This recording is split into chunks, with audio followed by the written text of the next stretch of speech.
All right, my guest this week, a good friend, old colleague, Kevin McGuffey. Check him out, doing all things Kentucky football over at Last Word on College Football. Also does bowl projections and all kinds of stuff for them over there. And Kevin, I appreciate you coming on. Thank you, Phillip, for having me on again. It's always great to come on and talk with you, talk some college football, and it's kind of the off season, but there's really no off season anymore. It doesn't seem like with football; it's kind of year round. So, but like I said, I appreciate the opportunity, and it's always good to catch up with you. Yeah, and I appreciate you recording this while Kentucky basketball is playing too, Well, as I'm well. not. I'm not going to say that I don't have my phone right here and might be checking the score occasionally, or have a tab up on my computer. But that's it's okay. That's also what you have, DVRs for. So it's all good. If the roles were reversed and you were hosting a show and Auburn was playing basketball, I would probably have my iPad right here where nobody can Hmm. see it with the game going. But then that probably would be bad because I'll be hollering at the tablet and all that Right, good right. stuff. That's what I'm trying to avoid. So that's why I don't have my ESPN app, up. So Yeah. I've been there. I think I've not actually host a show and do this, but I know when I was doing the high school football games, the Packers played in Brazil, and everybody knows I'm a Packers fan. yeah, So I am too. Case point, I am too. So. I was watching the Packers and Eagles while I was Mhm. producing a high school football game. That So was that was probably what the Peacock game. It's probably on Peacock or something, wasn't yeah, it? Jordan Love gets hurt and Yeah, all that stuff, and takes a while to get yeah, going. But yeah, yeah. I remember that game. so I want to start it off with this because one, we haven't done this in a while, and two, Kentucky's the reason why Auburn has Alex Golesh as their new head football coach because Kentucky decided to beat Auburn this past season 10-3 at Jordan Hare Stadium. I know for you, and at the time, I know of course we'll get to it, but of course Mark Stoops was let go eventually as well, but. He was very celebrate. I don't know if he would have got fired if Kentucky would have lost that game right after that game, but I know that was the worst football game I have ever had to sit through in my entire life of watching Auburn. I Um, told myself that was up there with the 3-2 Mississippi State game. But mhm, here's the great thing about that: I wasn't covering Auburn then, so I could turn it off. Then a right. few years ago, with Last Word, I had to write the recap of the Auburn at Cal game. Again, one of the worst football games, and that was a 9:30 kickoff. So Hmm. this was a bad one, 10-3. But I just wanted to Yeah. open it up and let you know that Kentucky, they fired Hugh Freeze. Right. That was you guys. Hmm. Yeah, it was. And to your point, that was it was a bad game.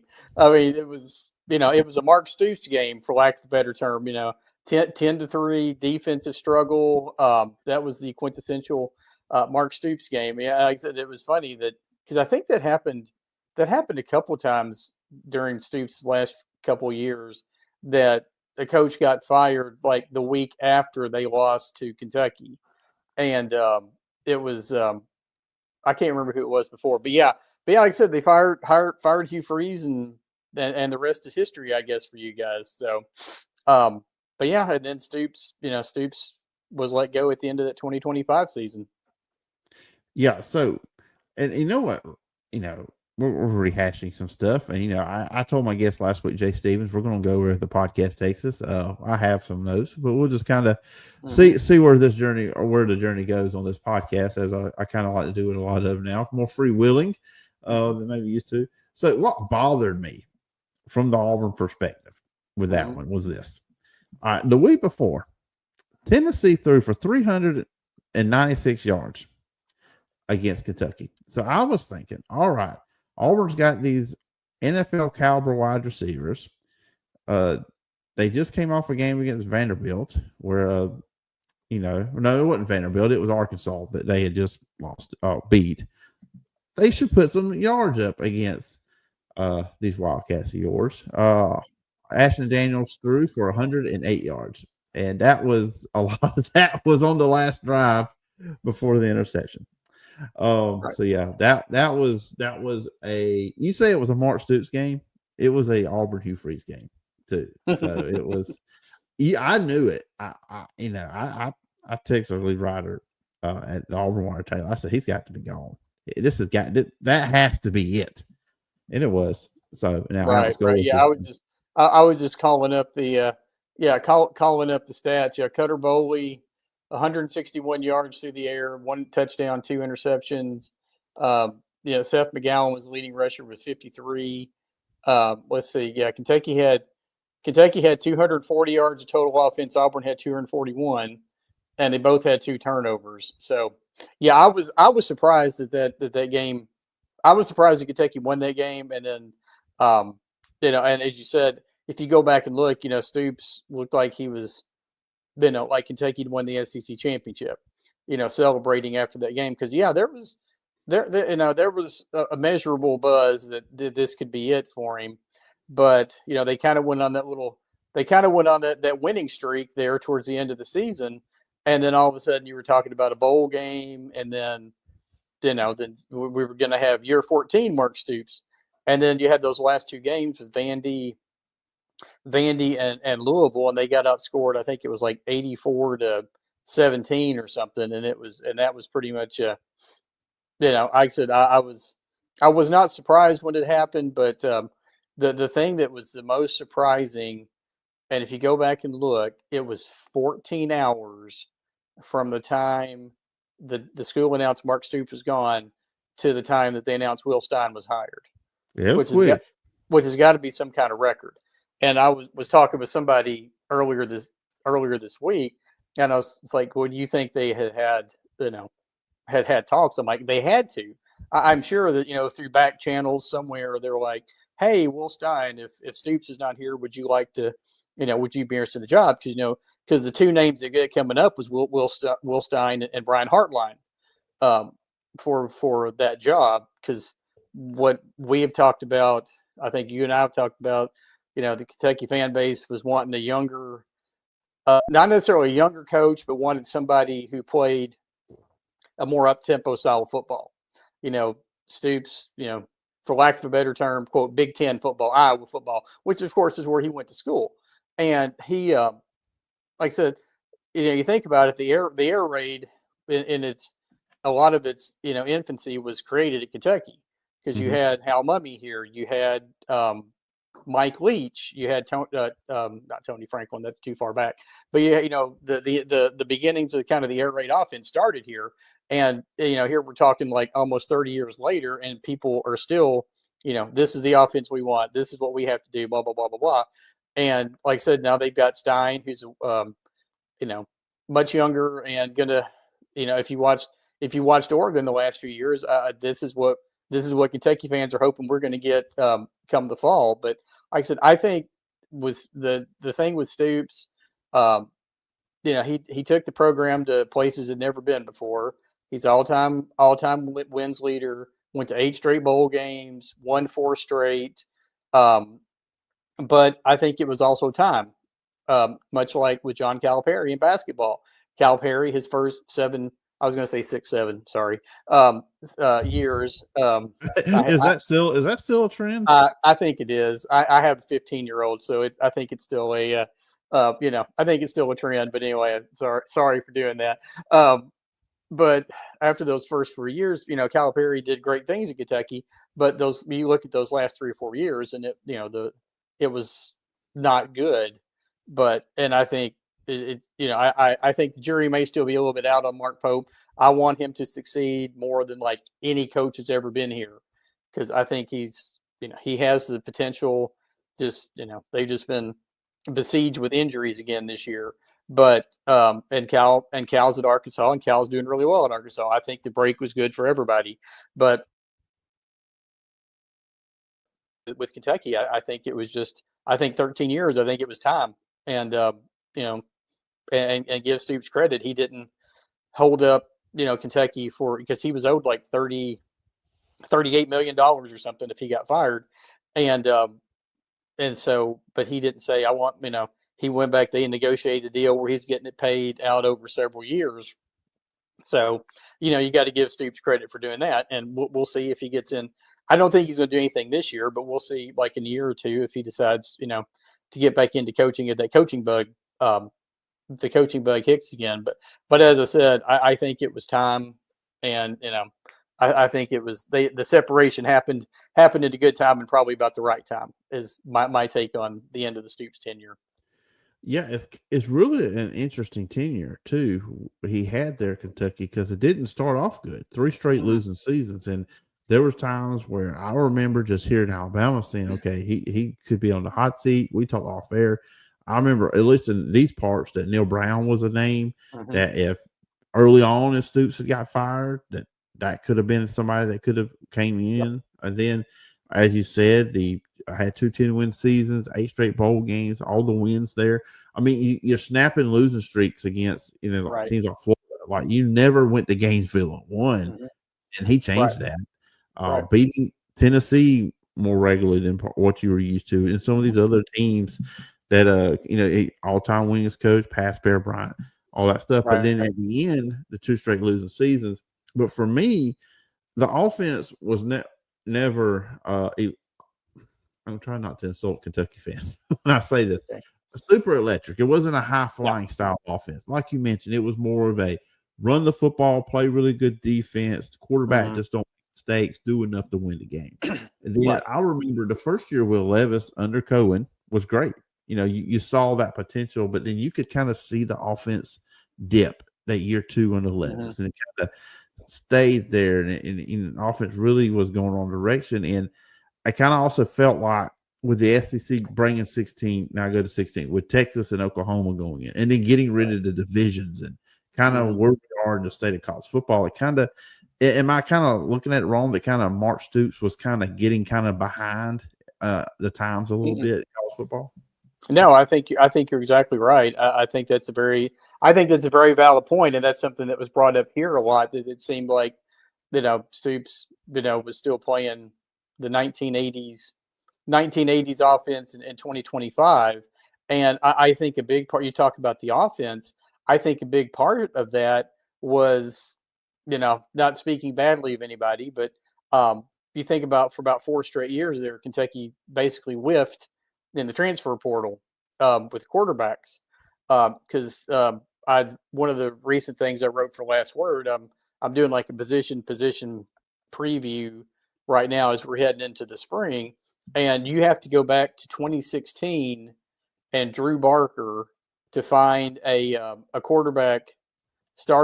Kentucky quarterback starting the season that was actually recruited out of high school because after Barker, you had Steven Johnson, Terry Wilson, Will Levis, who all did great things, and then after Levis, you had Devin Leary, who I thought had a pretty good season in 2023, but um, that was the last bowl game they made, and then Brock Vandegrift was kind of a miss, and then Zach Mhm. Calzada was kind of a miss to the point where Cutter Boley, Calzada got hurt again, and Cutter Boley played the rest of the season. I think that was the biggest.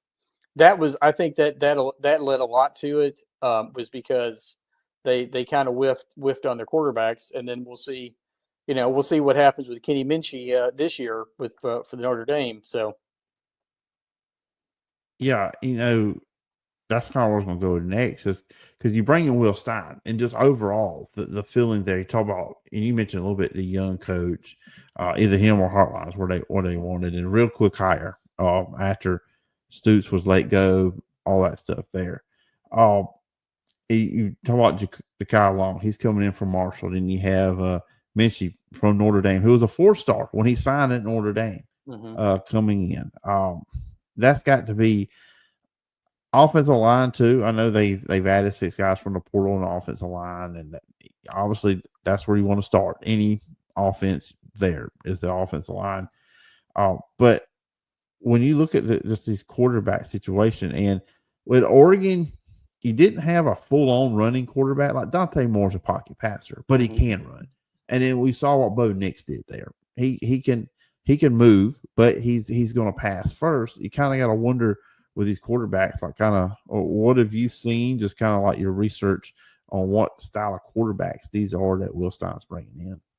See, I think that Kentucky, Minchie, if you watch, there's not a great uh, what's the word? There's not a whole lot of reps to go on because they always talked about how he could be the guy, but he's never actually been the guy. Because, they brought in, Riley Leonard a couple years ago, and then he lost out on the starting job last year. But I mean, the times that I've seen him play, because obviously every Notre Dame game is on national TV somewhere, whether it's NBC or something like that. He looks good, and he has shown the ability to run the ball, but like I said, it's kind of a great unknown, really, because Boley left. He's at Arizona State. Zach Calzada, no more eligibility. Then they had Stone Saunders, who was the Pennsylvania Player of the Year 2 years ago.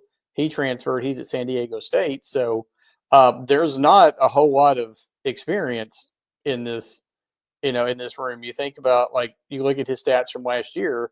Minshie played in 26 games, completing 20 of 26 passes for about 200 yards, and he ran for 84 yards and a touchdown. So, like I said, that's what they're, it's kind of the great unknown. I was telling somebody, the kind of describe this as like a high risk, high reward kind of thing. There's a lot of unproven guys either through the portal, or not unproven, but people who had good seasons and then had been injured or whatever the last couple of years. And so if they can bounce back, things, everybody's going to be real happy here in Kentucky. But if not, it's going to be interesting. I don't know. I could see, like you said, you talk about Ja'Kai Long, another guy. He played in 5 games and competed, 6 passes for 30 yards basically.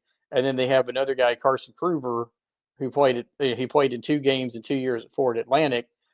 And then possibly the quarterback of the future is Matt Ponitowski, who came in, another like Ohio Gatorade Player of the Year. They've got real high expectations for him, but he's also a star baseball player. So I think he's going to try to play both at Kentucky. So we'll see how that goes. And he's also probably likely going to get picked in this year's major league draft. So that's another thing. Well, I was saying, I wouldn't be surprised if we get to the summer and somebody loses out on a starting job or somebody gets unhappy.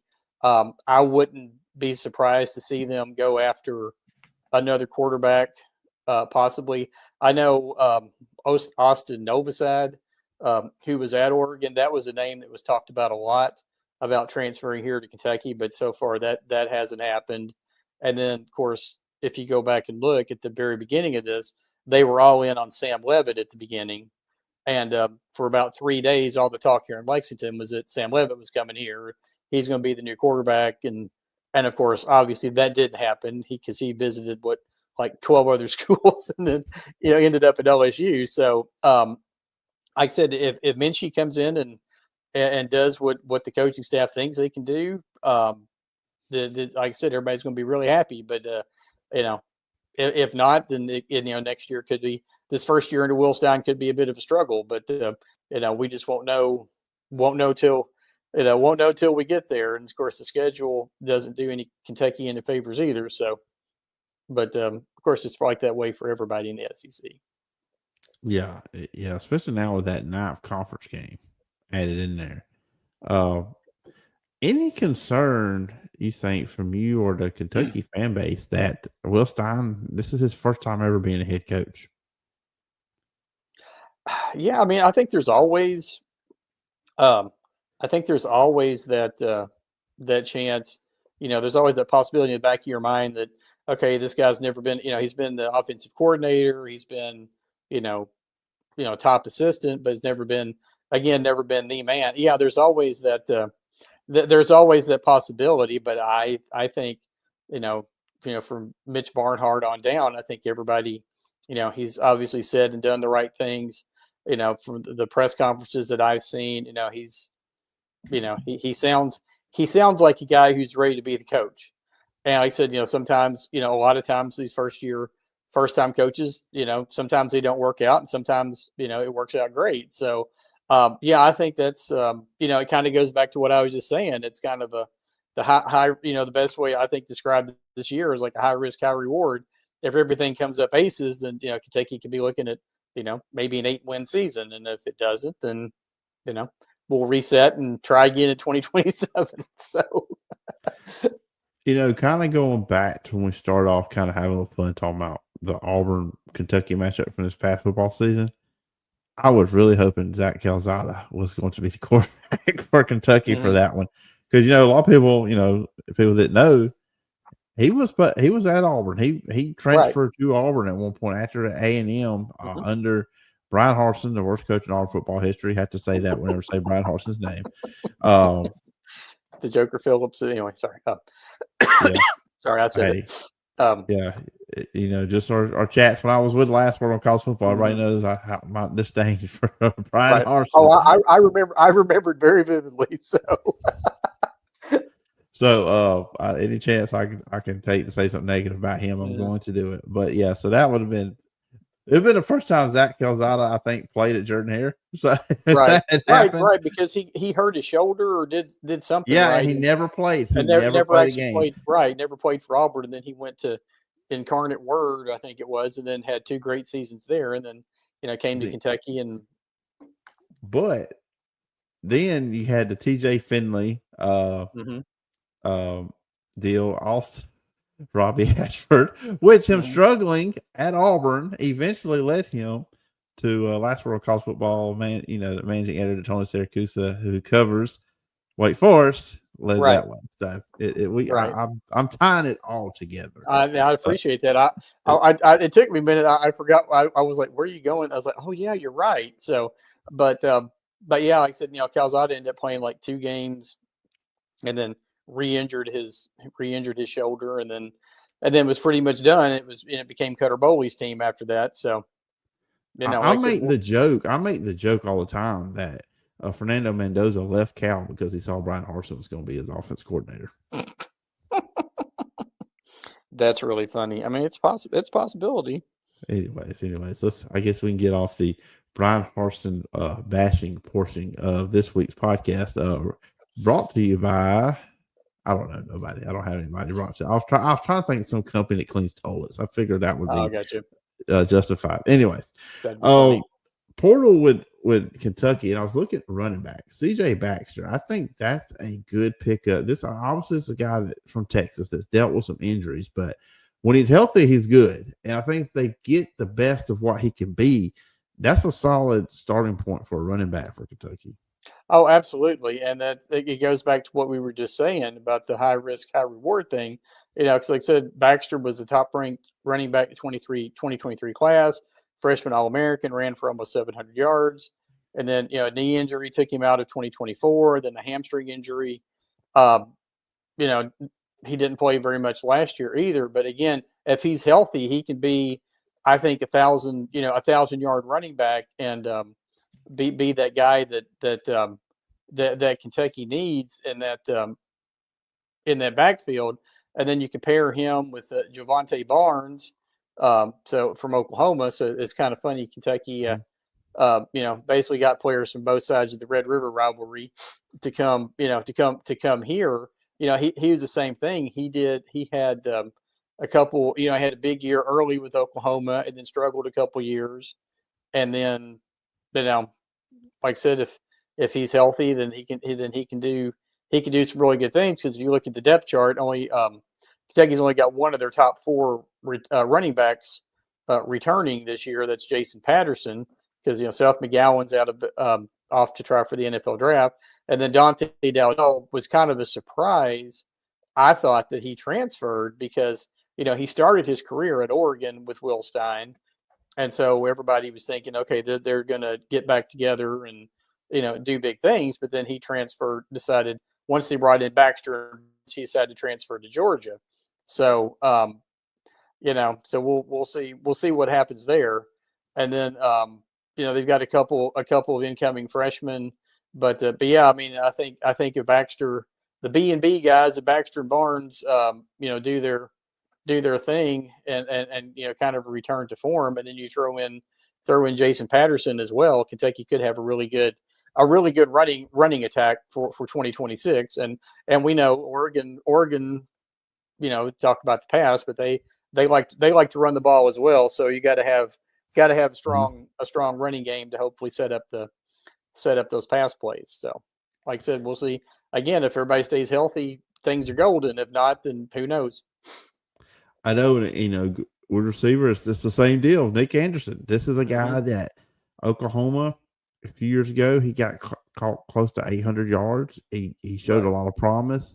Hurt the next year at Oklahoma. Did not go well at LSU, but if he can get back to what he was a few years ago, again, kind of like what I was talking about with Baxter, that's a good receiver. Now, if he doesn't work out that way, kind of look at it, you kind of wonder if Kentucky could struggle in that spot, but that's another guy. There's talent there. His capability. Just Right. injuries have kind of followed him the last 2 years. If he can just stay healthy, that's another. It's kind of runs in the line what we just talked about with Baxter and some of these other Mm-hmm. additions.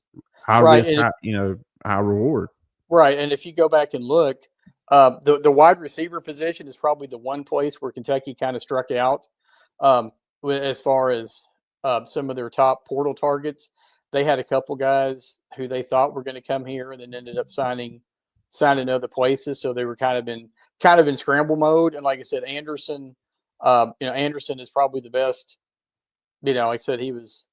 Like I said, he originally committed to Oregon, which I had kind of forgotten about. But then he went to Oklahoma because that's where his brother played. Said had a huge year as a freshman, and then as you said, the last couple of years had injuries. He was at LSU last year and didn't really do a whole lot. Had 12 catches. But then a guy that they're really high on is a couple guys, kind of under the radar guy named Shane Carr, who's coming from the FCS ranks from Southern Utah.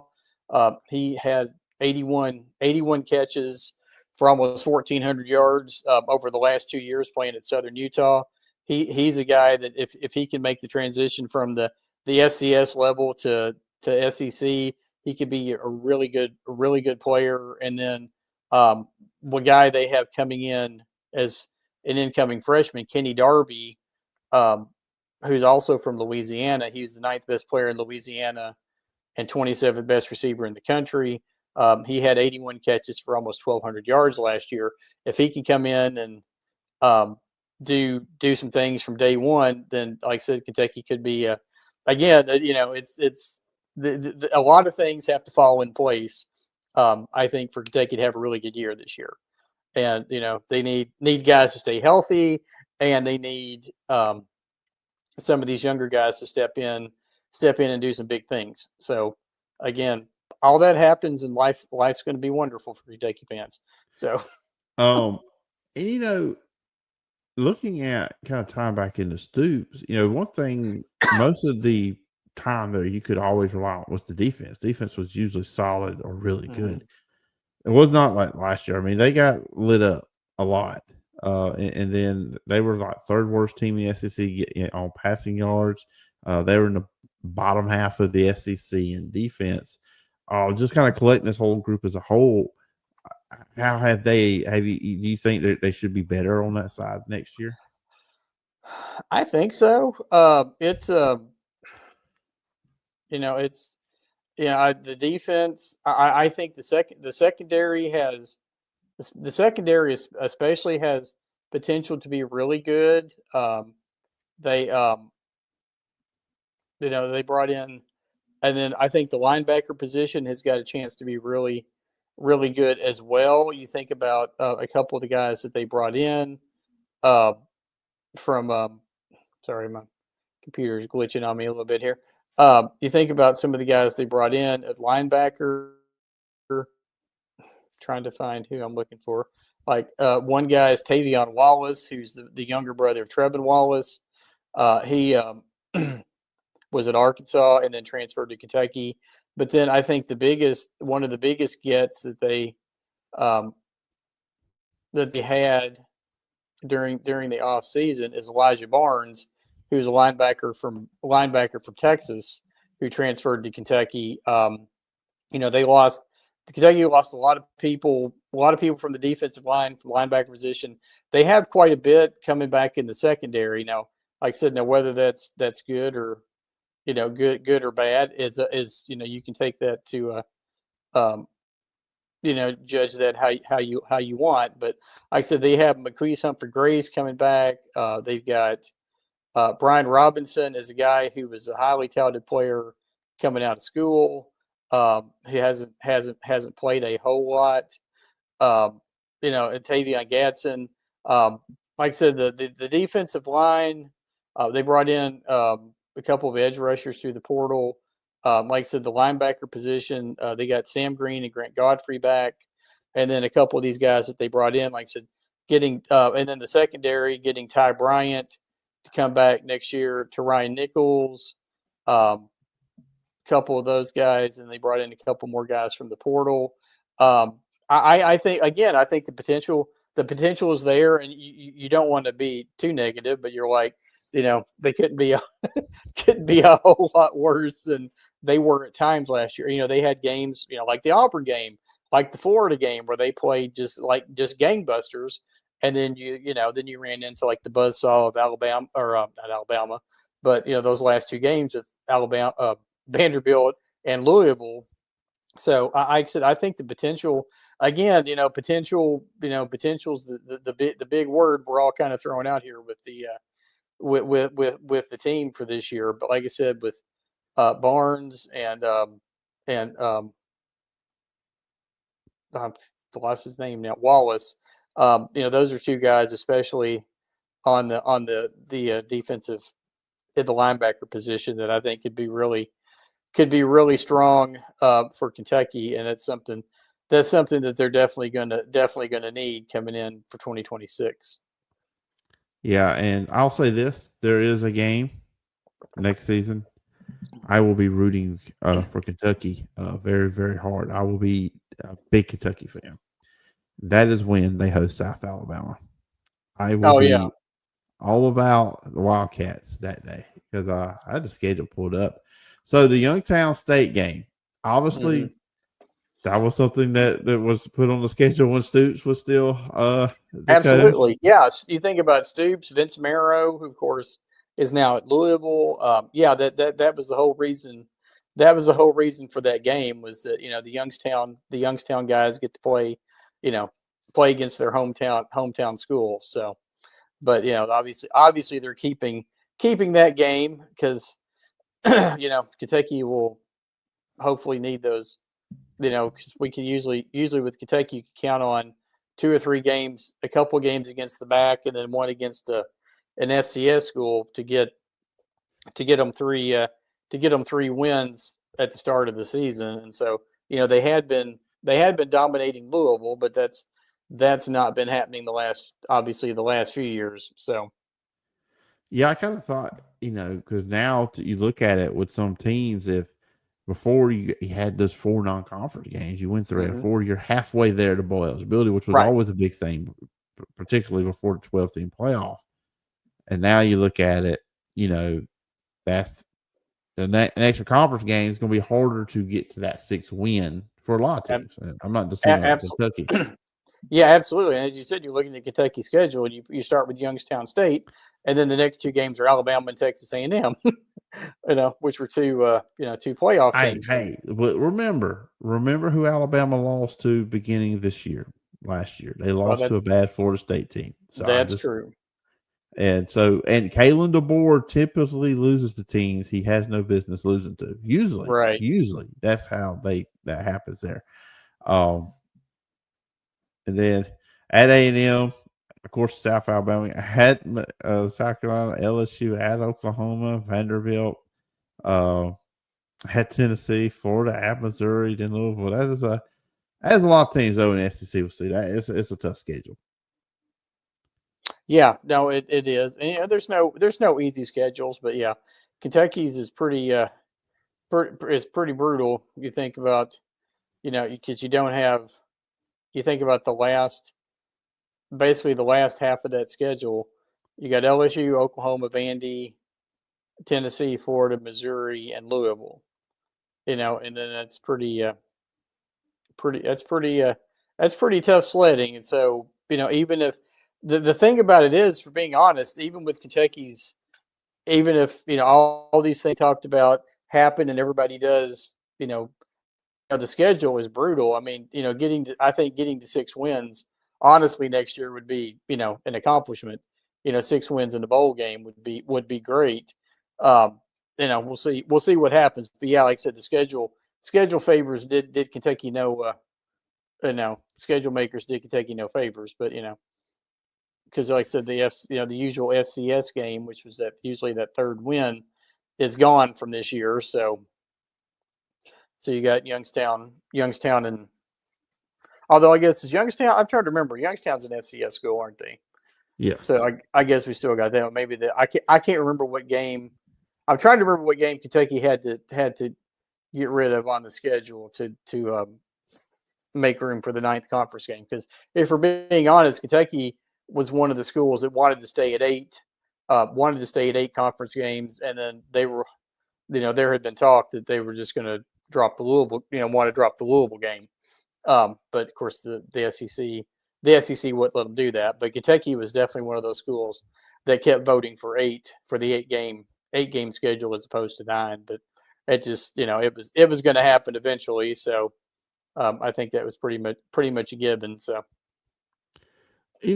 Real quick before I let you go, off Kentucky, just kind of like something I mentioned on top of else you do always. And I remember when I was there writing with you guys, the bowl projections every single week. Yeah. How has the 12-team playoff, has that made that harder to do? Maybe a little. Yeah, trying to find that 12th, because usually you kind of know who the top 4 are going to be, and then who's going to be the group of 5 or gets group of 6 representative.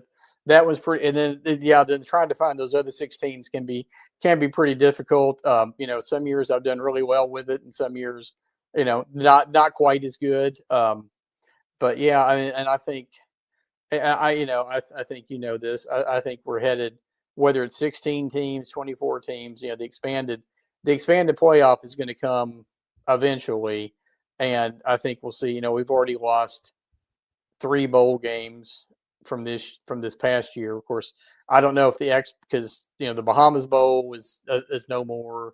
The LA Bowl was no more. See, that was a game that the champion of the Mountain West played in.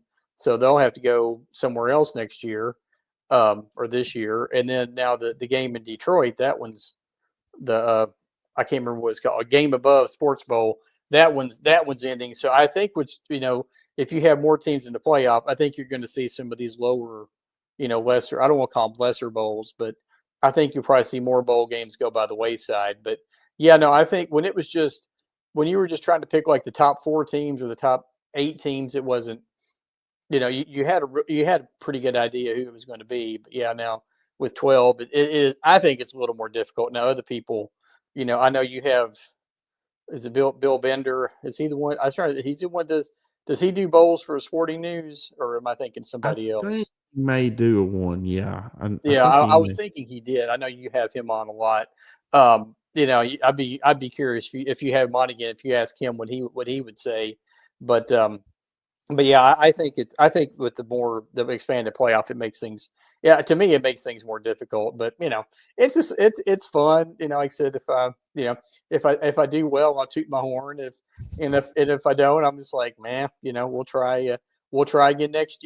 Try again next year. So we were joking that throwing a little shade at our guy Brett McMurphy that was tried to say like the last word was the best bowl projections that aren't behind the pay, our bowl projections aren't behind a paywall, because he actually, as we're recording this, he put an early bowl projections thing today, but of course you have to be a subscriber to like On3 to get to find out what it is, what his picks are, which is funny now. If you look at, I still call it Twitter, but then there's that little Grok feature or whatever.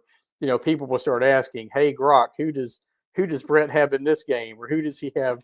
Where does he have?"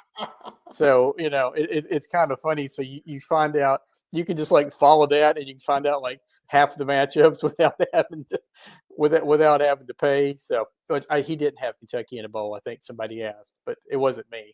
But anyway, it's just kind of funny to I usually put one out like sometime in the middle of the summer once you get a good read on everybody's rosters and all that. But yeah, no, I think that the more playoff teams makes it more difficult in my opinion.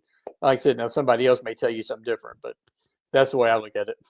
Yeah, that thing's only going to expand more. I'm against it. I was not for 12. I was for 8. But I've also know you cannot put toothpaste back in the tube, so we're never going to go lesser. We're going to go more. I thought for sure it was going to get increased after Notre Dame not getting in. They were Right. just going to. No, I agree with you. I thought it was definitely going to 16 this year, or some kind of write in some kind of clause that basically Notre Dame gets in, if they have like 10 wins or 10-2 or 11, some kind of Notre Dame clause put in there. But no, I thought for sure it was going to go to 16 this year. Yeah, apparently the Big Ten wants 24.